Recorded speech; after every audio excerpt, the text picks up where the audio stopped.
Hello, classmates. Dr. Obst. I'm Murphy stepped in and put me about 2 hours behind restoring my computer after receiving the blue screen of death. But anyway, this is my post for week 4, chapter 6, regarding policy alternatives. The book identifies 8 criteria for evaluating public policy proposals. And we're going to talk today about military retirement. The 8 steps or 8 criteria are effectiveness, efficiency, equity, liberty and freedom, political feasibility, social acceptability, administrative and technical feasibility. Regarding effectiveness in military retirement, what was the original goal? It was to increase retention. The draft ended in 1973, and so to encourage an all-volunteer military, they had to increase benefits, and they did that by throwing money at the problem. In addition, they felt it would increase retention and increase morale. The audio from NPR spoke to a Commander McGrath, and he talked about the beautiful sunrises at sea and his love for what he was doing. And he, as a active duty retiree after, I believe, 21 years, he accepts and encourages cuts for the good of the country. So as far as the effectiveness, in adjusting the retirement paradigm from a defined benefit to something similar to the 401k, and I believe they had, when I was in, something called the TSA, which was I'm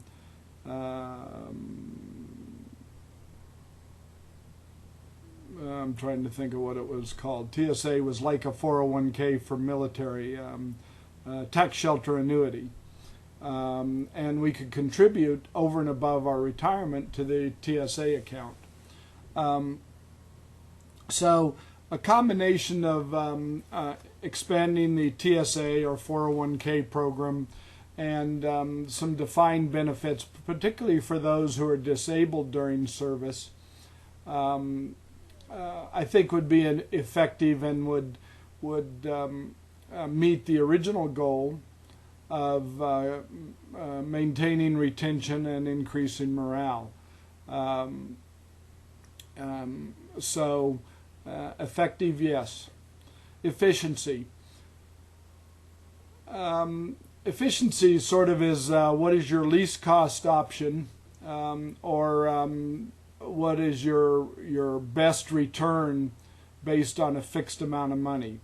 DOD has been instructed to cut $1 trillion over the next 10 years. And our benefits are costing $50 billion a year, so $500 billion over the next 10 years in benefits. Now, obviously, you can't take that whole $500 billion to meet the $1 trillion goal, but we can be more cost effective in our military retirement policy. Equity. Average age of military retiree is 47. Civilian retirees usually are 60 to 65. We can certainly increase the retirement age to 60 for full retirement, and prorated prior to that, because at 47 you're still pretty much in the prime of your working life. I don't think the liberty and freedom criteria apply to the military retirement issue. Political feasibility, this would be controversial. I think we've seen from the military veterans who on this forum who have already posted that they agree that the system needs to be revised and modified. Would be controversial. However, the political feasibility has to look at the greater good and for America and not what will get the people in power reelected, but what is actually the best for the United States. Social acceptability, again, it won't be an easy sell. Just like the current controversy, this one journalist stirred up with eliminating support for military funerals. That is something that is not going to go over well with the bulk of the citizenry.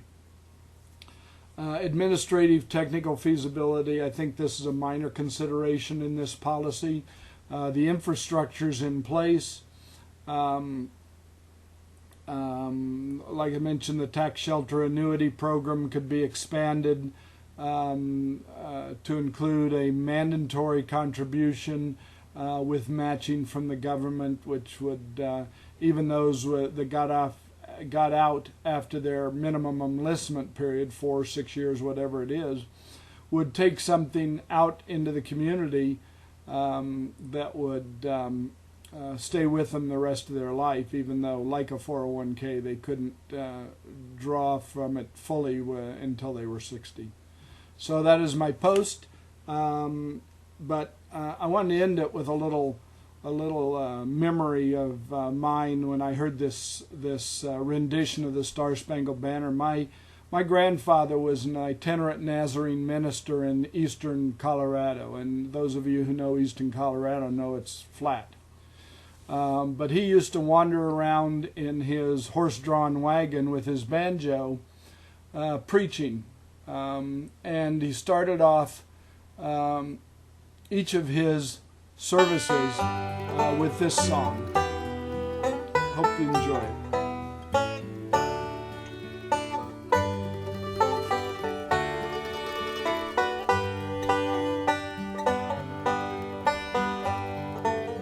Thanks, and you have a good Friday. Need to give credit, that was not my grandfather playing, that was